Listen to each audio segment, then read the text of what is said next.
Sacred Geometry and Smoke and Mirrored Imagery. It's Rhyme and Reason 883. Here's your rhyme and reason. Oh, yeah. Hey there, Tony here. I know it's not just me, but I say that America has gone from one end of the spectrum to the other when it comes to what's revered in this country. Now, I was born into a country that, while it was already very messed up, it still placed a high value on Christian principles. It did. But now there's sacred places and sacred idols and sacred geometry, but no respect really for the sacred God. Those are fighting words, right? How dare I emphasize "the" and use the word God with a capital G, right? Because everyone should know by now that your God is no better than someone else's, right? I wonder if we can use some sacred geometry to test that. Well, here's a quote I found from something I read on a New Age website. Sacred geometry, this is what they said, sacred geometry is made of different symbols considered to be the basis of all matter in the universe across various religions and cultures. Now, when they wrote the word universe, that was the end of the quote, by the way. When they wrote the word universe in that quote, they used a capital U. Yeah, sure, that's okay, because it seems to include all there is, right? So no one needs to feel left out. The universe, it's all there is, and we are all part of all. And while I don't want anyone to be left out, I also don't want to deny anyone the freedom to be left out if that's what they prefer. Yeah, even exclusion should be included. Sounds weird, right? But what's actually weird is to believe sacred geometry is sacred, or that symbols and numbers can somehow hold power. Now, I'm sure you know I'm not making this up. Here's another clip from that same article that I read, and it talks about the power in the triangle. Now, this is interesting to me.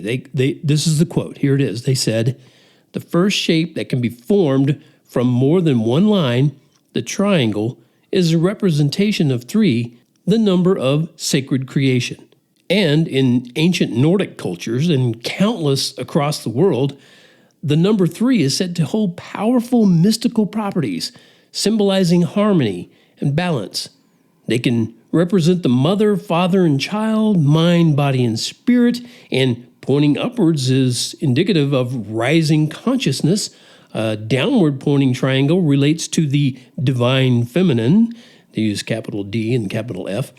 "The pyramids are famous physical 3D examples of this structure, composed of 4 triangles and a square base, a tetrahedron." That's the end of the quote. Basically, all such nonsense is based on anything and everything to contradict the God of the Bible. Yes.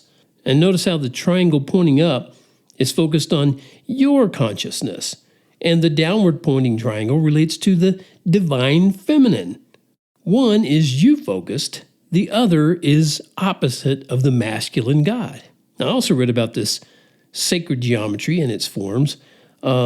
They had another quote that said, "These are the only 5 regular polyhedra, that is, the only 5 solids made from the same equilateral, equiangular polygons. To the Greeks, these solids symbolized fire, earth, air, spirit, or ether, and water, respectively." End of the quote. FYI, ether and spirit are not synonymous. I'm sure they're not talking about ether where sodium is dissolved in ethereal solutions of aromatic ketones, but even their ethereal intentions can't equate ether to spirit, because spirit extends to us from the Spirit, the source of life, the one who spoke the universe into existence, God, with a capital G. And without Him, with a capital H, there wouldn't be sacred geometry, or ecclesiastical trigonometry, or mystical arithmetic, for that matter. And here's the thing. Placing the word sacred in front of something doesn't make it sacred. In fact, it almost always leans the opposite direction. And it always takes the focus away from what and who is sacred. Now, I'm sure that's the intention. Whether New Age people would ever admit that or not, I'm sure that's their intention, to take the focus away from who is sacred. And here's one of the multitude of things I love about the God of creation. He didn't create you and me to be robots who could do nothing but love him. We're free to actually hate him. I don't recommend that, but it is the number one choice by most of the people on the planet. Even as the majority of them would likely claim they don't hate anyone. But when you fall for smoke and mirrors kind of shadow of truth and deny the truth, you're bound to recreate a world where nothing's sacred anymore. Take the truth and lock it up and throw away the key. Winds of change are blowing loud and dance with destiny. Blur the face of love and sex and say it's all okay. Tell the child it's just a choice and melt her soul away. Nothing sacred anymore. Can't we learn from mistakes when they cut to the core? Nothing sacred anymore. And should we be surprised since we've opened that dark wide door? Ain't nothing sacred anymore.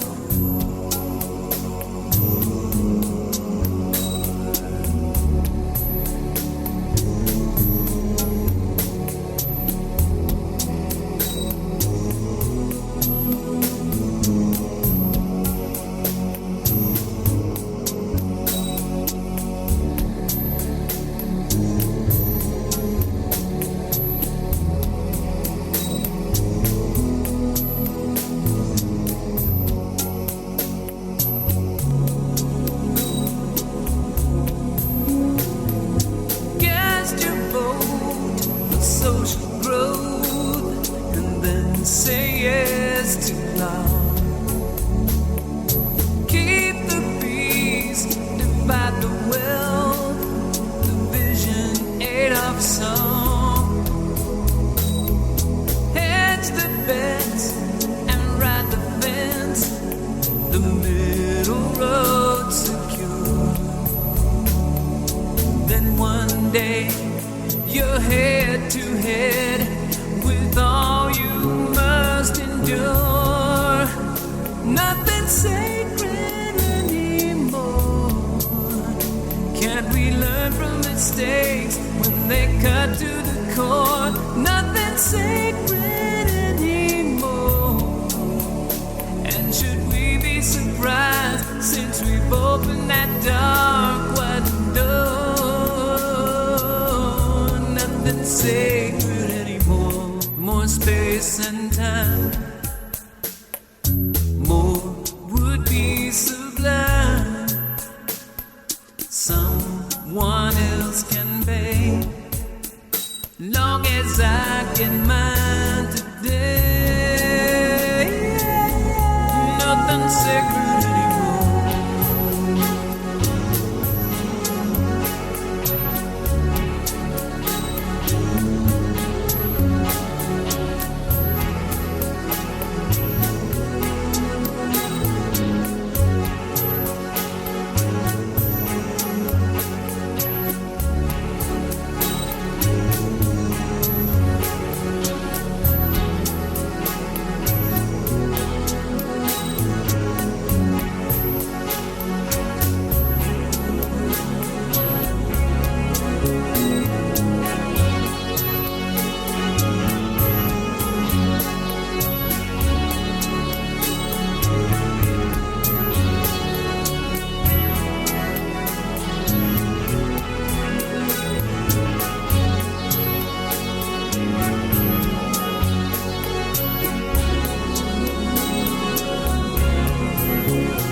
And should we be surprised since we've opened that door?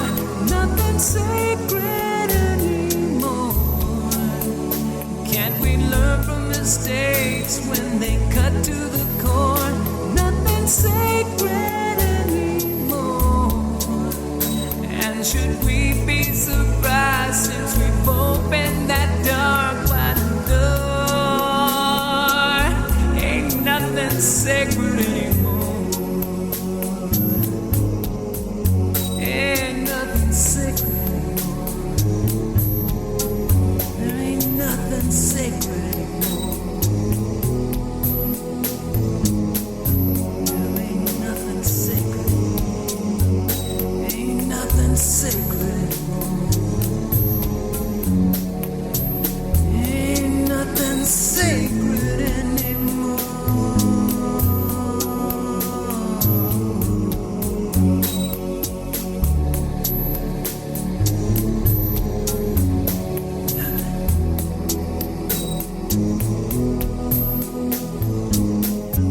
Thank you for taking this somewhat philosophical and musical dive into what's sacred and what's not.